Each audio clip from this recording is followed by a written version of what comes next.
understand that something like the Public Finance Management Act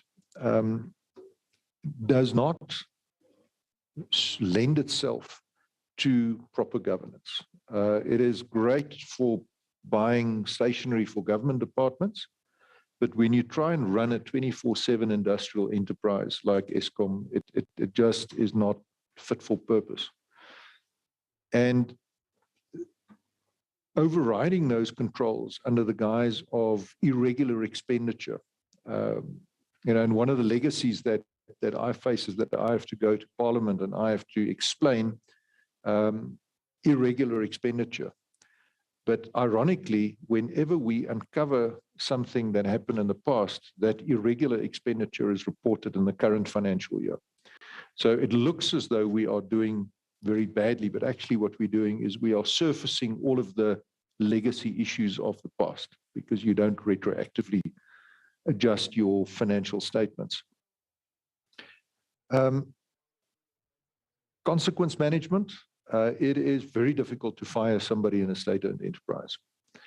And what surprised me was the culture of impunity and the culture of entitlement. So if I don't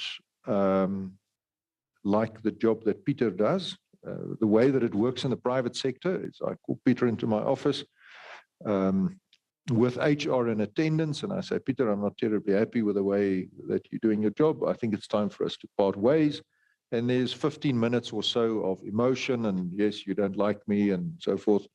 And then the discussion goes into, okay, how much is it going to take for Peter to exit the organization? And we reach a settlement and it's done. And that's a very constructive way of cleaning up the organization. And in Eskom, as was widely publicized, firing somebody is an incredibly tortuous process that involves commissions of investigations, grievances being filed against me or against the person that wishes to terminate the services.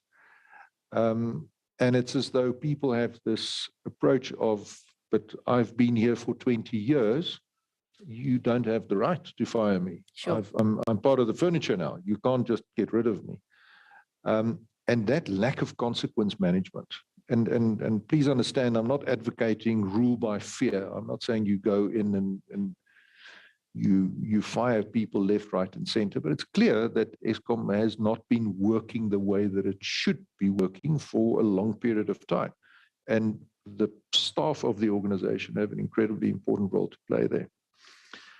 The last element that needs to be mentioned, of course, was external political interference. Interests of ministers, former presidents being applied through the board, through members of management being instructed to appoint certain people, give favor to certain contractors and suppliers. And once you open yourself up to that influence, then it's a very slippery slope from that. So I think very valuable lessons that were learned, certainly by me. I'm a far more careful reader of board papers than I've ever been.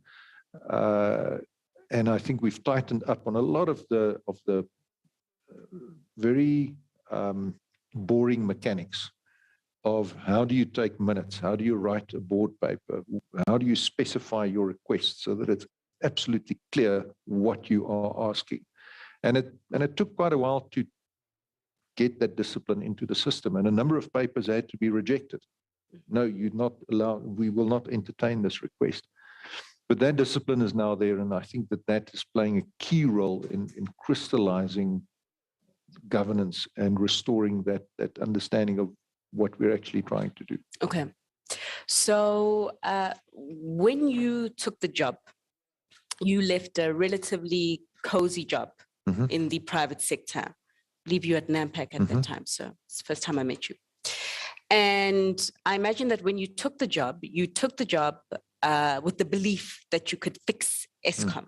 I imagine that should have been an interview question. I wasn't in the room. And I also imagine that you must have been given a degree of flexibility to go in and do what needed to be done to minimize the potency that Eskom presents to our economic standing. So from a state capture point of view, all the elements that you have listed, what have you been able to make progress on at Eskom from a state capture point of view, Andre? So I think certainly assisted by the board, bearing in mind that the new board was appointed in 2018. That board has since unfortunately been depleted. And it's one of the key challenges that we've got is that we've got a board that does not have a chartered accountant. We don't have an engineer on the board. And we don't have an experienced industrialist or business person on the board. And that, I think, detracts from good governance. You need the wise heads in the room to give advice to management and to oversee management. So I think that's a gap that remains. What is hugely important, I think, is restoring the values of the organization. And this may sound like a very soft issue, but in preparation for taking the job, I read the Eskom annual reports, for integrated reports, I should say, for a number of years.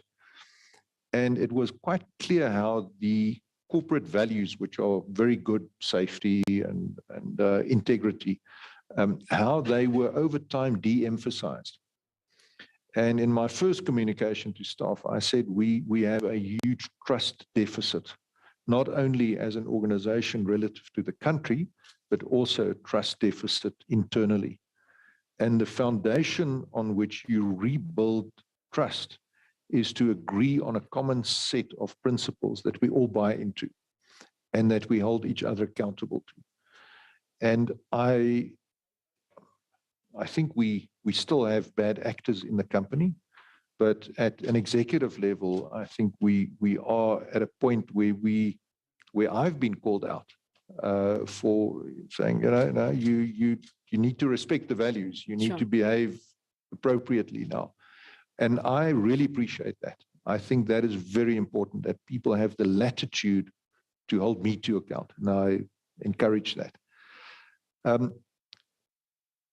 Governance takes place in the context of, specifically for Eskom, of regulations, legislation. And I think where we are at the moment, again with reference to the PFMA, is that we have become almost muscle-bound with governance. You know, the guy's overdosed on steroids, and it's inevitably a guy, so I'm not being sexist. Where the biceps is so big that you can't get the spoon to your mouth. That's how we are at this point in time. And it's not helping us to drive a culture of accountability, because you can always hide behind the system or the regulations. So are we making progress on the journey? Yes, we are. Have we been able to declare victory? Not by a long stretch. It's to quote Churchill, this is not the end. It's not even the beginning of the end. It's possibly the end of the beginning. Sure. Prof, would you like to comment on the interesting makeup of Eskom's board? Quite interesting to have a non-accountant or CA on the board, or perhaps it's not something to, raise an eyebrow over.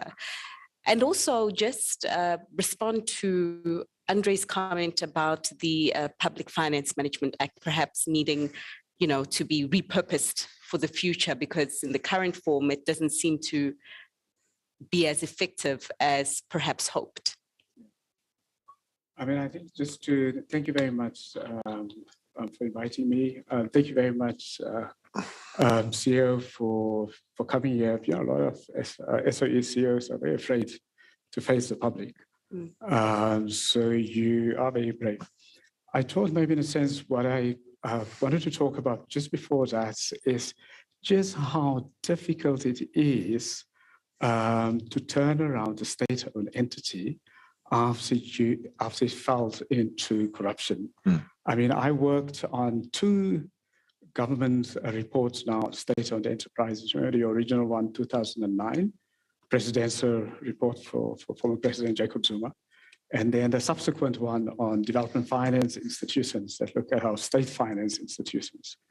I mean, in both of them, I looked at for government on, how long it takes for an entity, once it has been captured, to be turned around if all of the things are in place.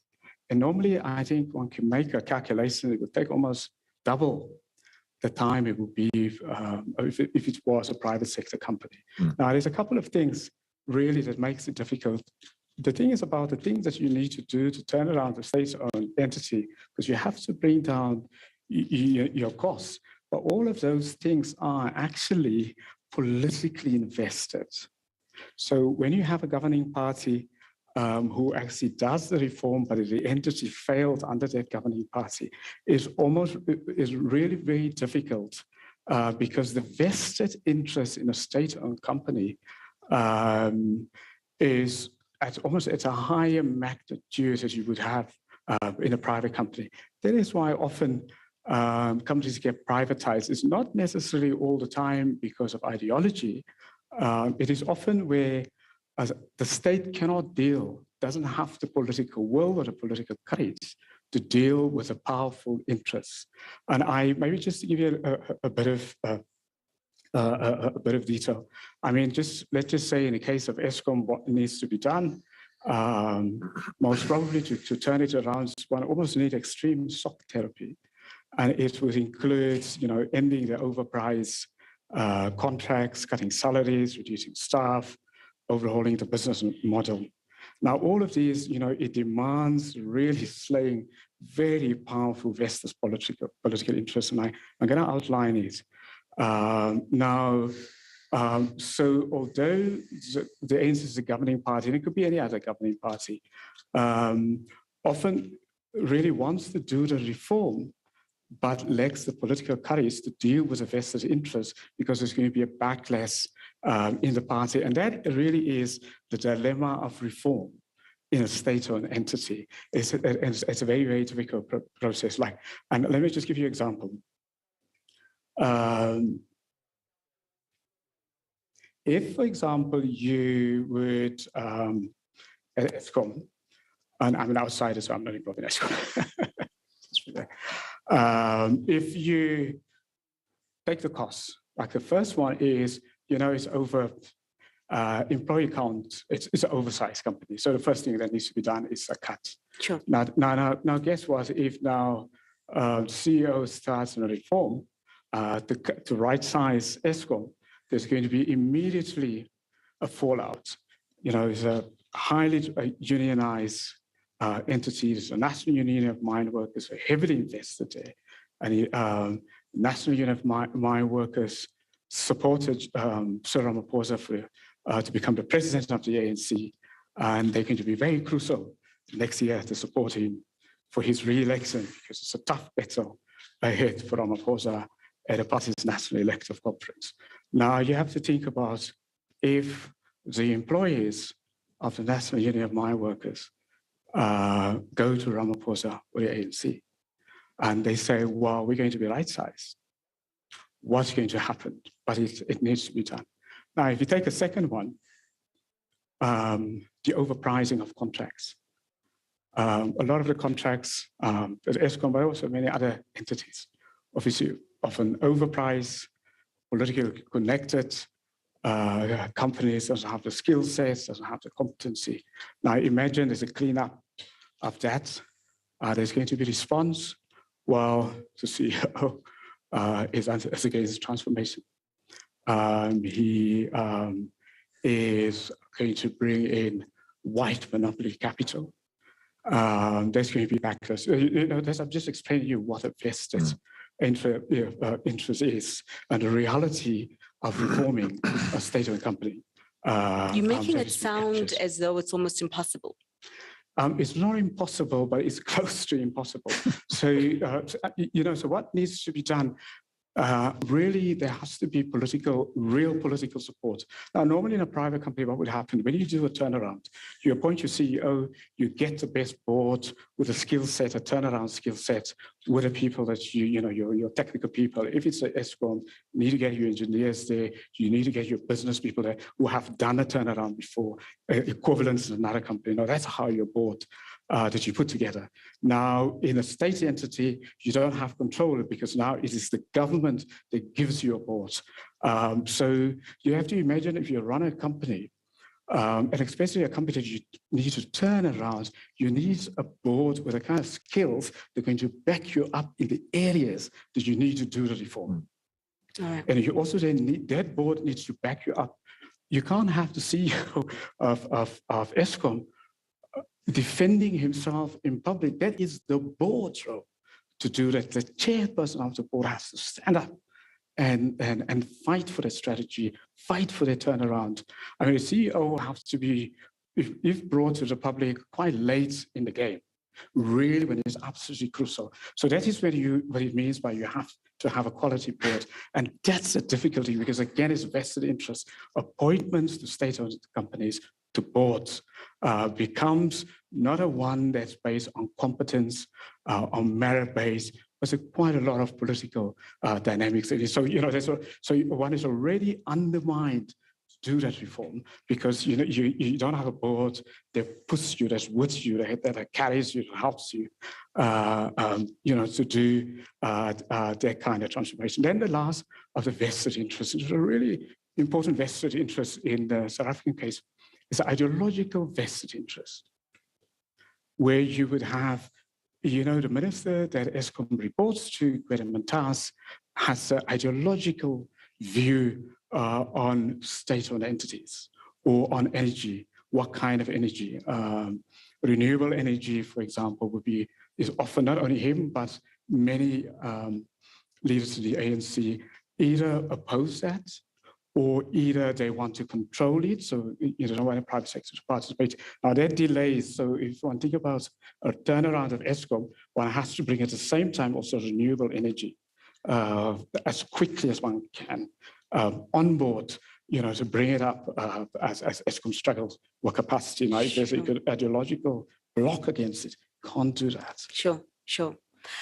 Except, we have an example of where it has been successful, be it one, but it's an example of where it has been successful, and Telkom remains the poster child in this example. It can be done, right?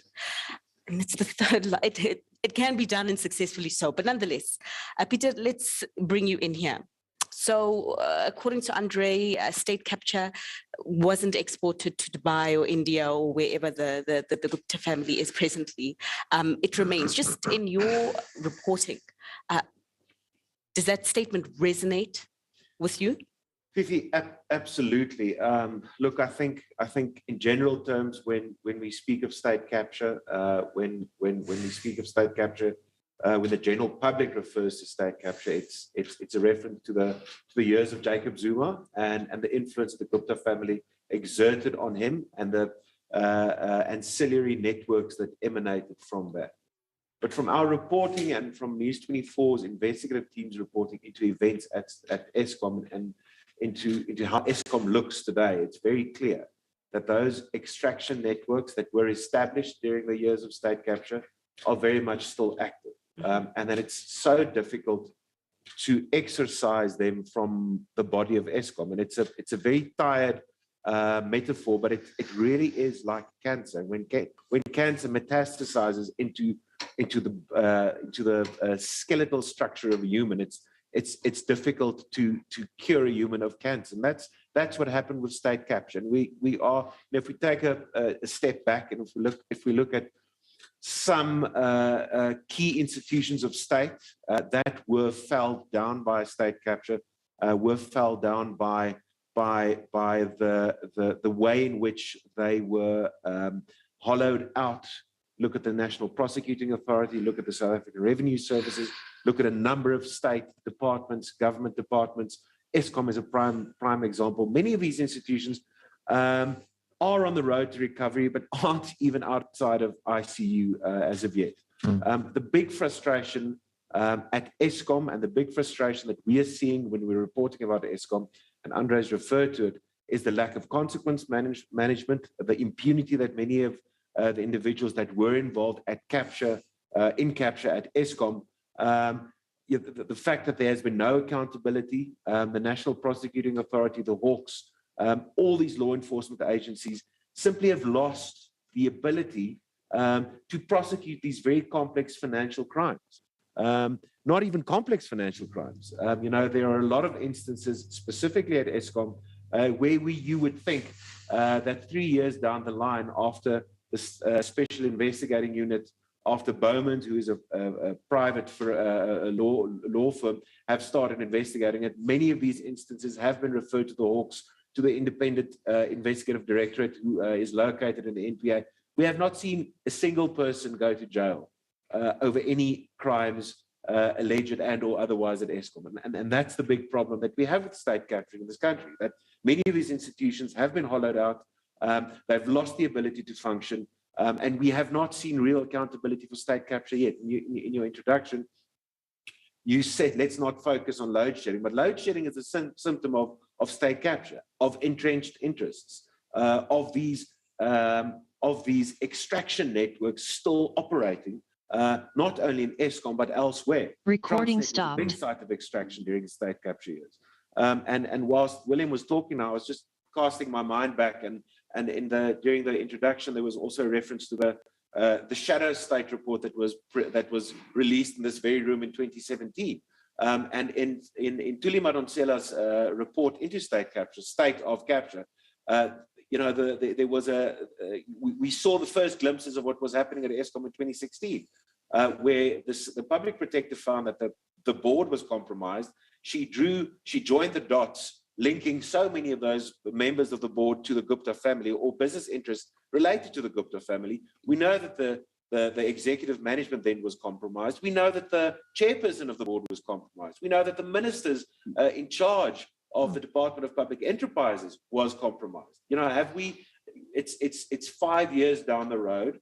We want to believe that there's progress, and there certainly is progress, but these networks are still pervasive, they're still operating, and they're pushing back against every and all attempts by the Eskom executive, supported certainly by the Minister of Public Enterprises, who first implored us to join the docs in 2016. There's a lot of resistance to that. And what we're seeing is that the moment that these money taps are being closed, the moment that the NPA looks like it's about to move, the moment that the investigative directorate at the NPA shows an inkling of progress, there is enormous pushback. The one thing that was quite remarkable, which we found in our reporting, News 24's reporting, was the absolute brazen way in which money was literally carted out of Eskom.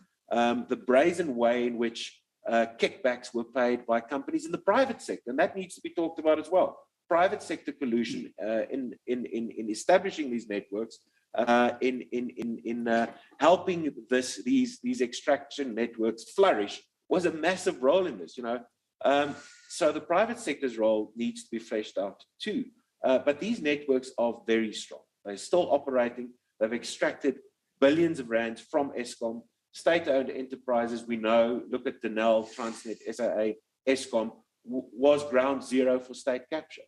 And they will stop at nothing to protect these networks. But the Guptas might be overseas, like Andre said, but many of these principal actors are still operational and still working. But I would have thought the fact that we saw a former president going to jail, I would have thought that would have sent a very strong message that there's a new sheriff in town, there is a new law in town, and what used to work in the past and what you could get away with in the past, that tide has changed. So you're saying that event, very significant, didn't really move the dial. Fifi, talk is cheap, but money buys the whiskey, doesn't it?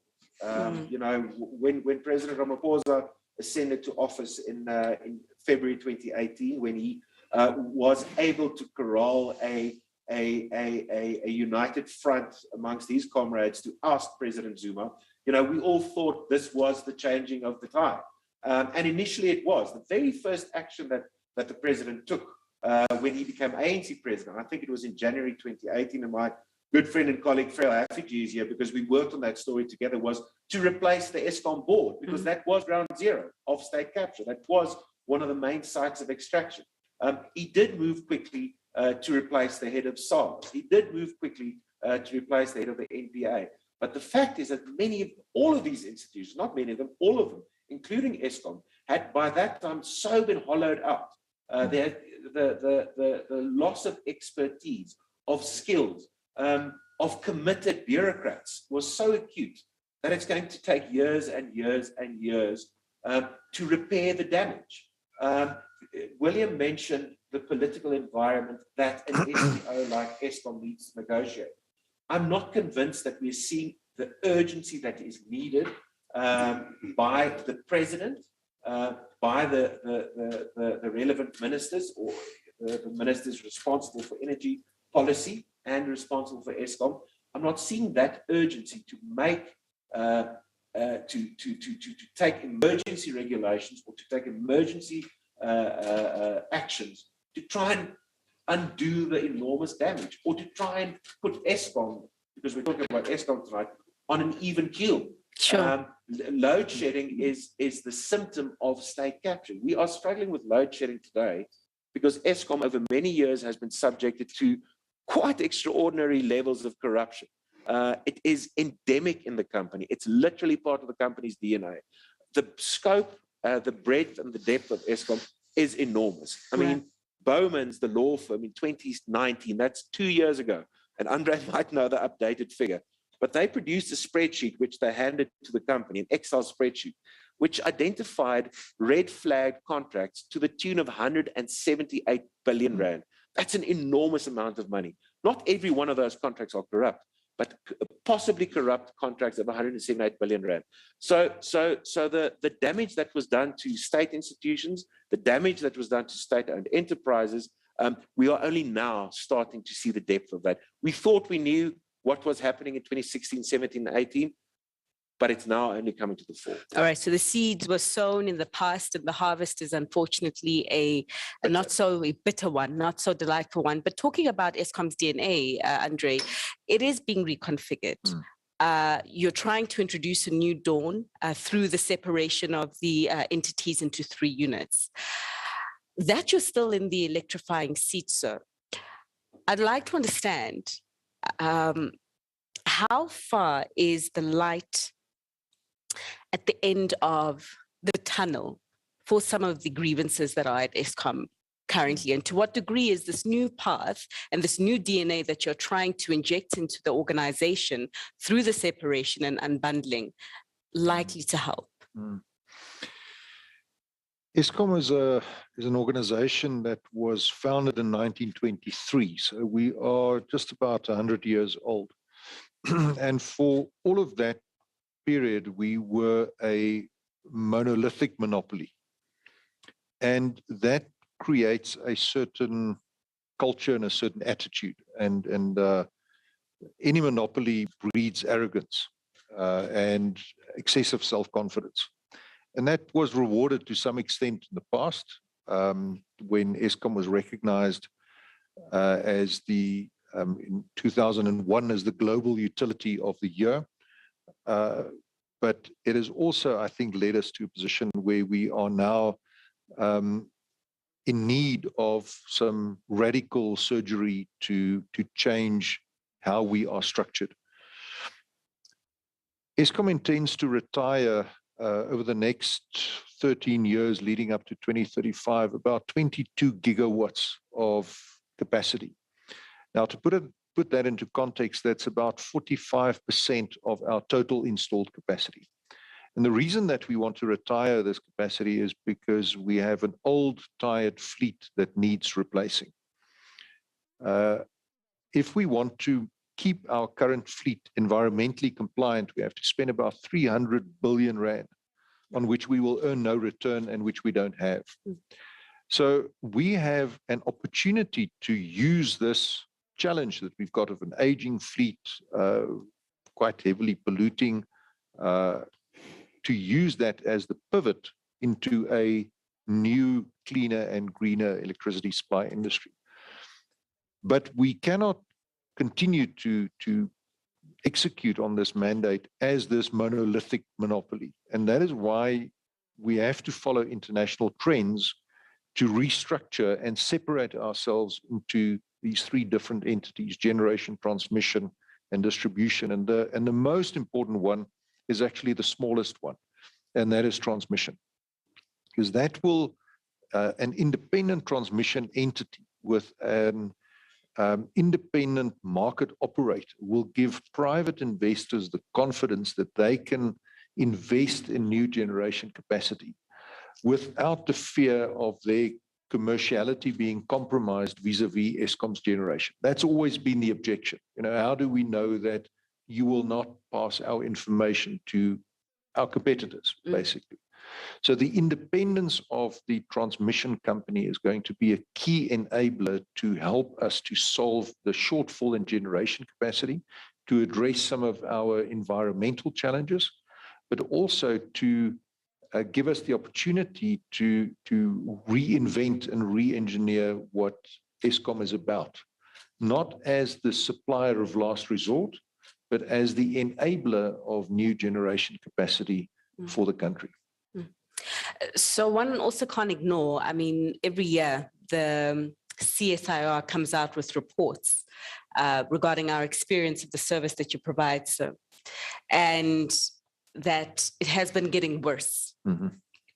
And so my question, I don't want to focus on whether there are other forces at play or not. You're free to comment on that. But I'd rather like to focus on, even if there is pushback, do you have a strategy to also push back and do what needs to be done? And let me first comment on the loaded question of load shedding. I tried not to say it. Yes. And I was thinking of an analogy that would be apt. So imagine you have a large extended family, and there's an old Volkswagen Beetle that's handed down from family member to family member. And eventually, the youngest member of the family reaches the age of 18, gets a license, and he is handed this particular vehicle, which has been through the hands of many, many family members who have not maintained the car, and they didn't change the oil. And this young family member now starts driving this car, but regrettably, it keeps on breaking down. Now, he tries to fix it. He replaces the oil, the spark plugs, but it's an old Beetle. It was made in 1961, which is when many of our power stations were built, as a matter of fact. And it's wobbly. The bearings are shot, and the pistons are rattling around in the cylinders. Now, with respect to many of my critics, do you then blame the driver of the car at the moment? Or do you say, but hang on, all of you guys who had the car before me, you actually didn't do what you were supposed to be doing. So the phenomenon of load shedding is a legacy that started many, many years ago. And I think one of the observations that I've made is that there is a lack of understanding, and it's maybe partly due to our poor communication skills, a lack of understanding of the complexity of the electricity supply industry and the complexity of operating a power station. People look at the cooling towers, and they look at the stacks, and they say, surely it's possible to fix this thing. But if you've neglected the maintenance over so many years, to fix that becomes an extremely expensive task. There is something called in maintenance engineering the bathtub curve. And it very simply says that in the beginning of a plant's life, you spend a lot on maintenance. And we see that with Medupi and Kusile, right? We are having to spend a lot, not only on maintenance, but also on fixing some inherent design defects.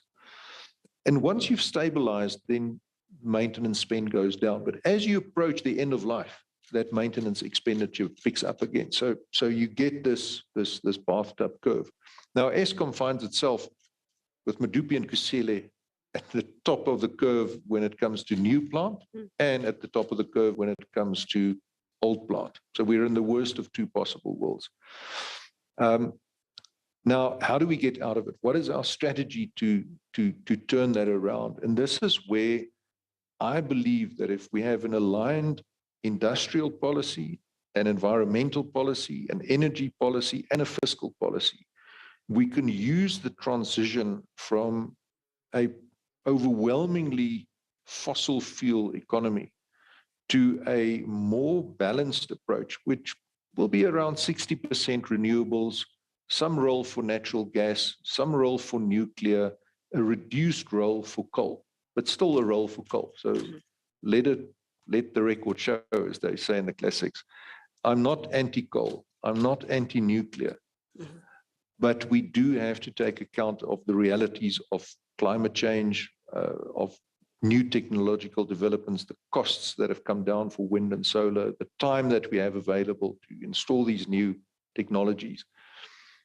And this really, I think, gives South Africa a good shot at using this crisis that we're currently facing in terms of electricity supply as the pivot to drive a stimulus to re-engineer our economy while solving the crisis. So maybe I'm Pollyanna and I'm always looking on the bright side of things, but I'm not aware of much else that's going on that we can use as that catalyst. So that's the strategy that we are punting, to say that we can turn this crisis into an opportunity that can drive job creation, a net 300,000 new jobs created, even after accounting for potential job losses in the coal value chain. Significant foreign direct investment being attracted into the country, new manufacturing plants being built in towns like eMalahleni, Steve Tshwete municipality. These are real opportunities, but then we have to get our policy ducks in a row to enable that. And your communication, because I just want